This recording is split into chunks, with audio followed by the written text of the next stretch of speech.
Hello, we here at Twisted V Ranch have come up with a gate latch where chains, cords, ropes, wire, all that's a hassle.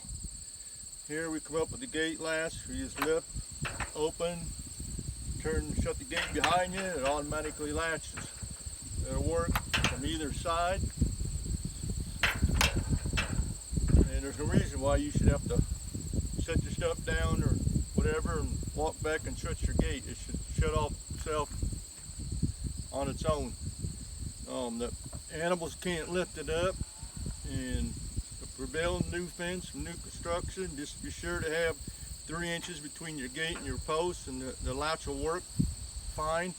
Once the latch is put in there, you never have to adjust it. No matter how much the gate sags up or down, the latch will always work for you. We've been building these since 1993. They've been holding up since. We've never had an issue or a problem with them. They just work simply. Thank you. You can check out our links attached to the website. And also visit our Facebook page at Twisted V Ranch Gate Latch. The link is below on YouTube. Thank you.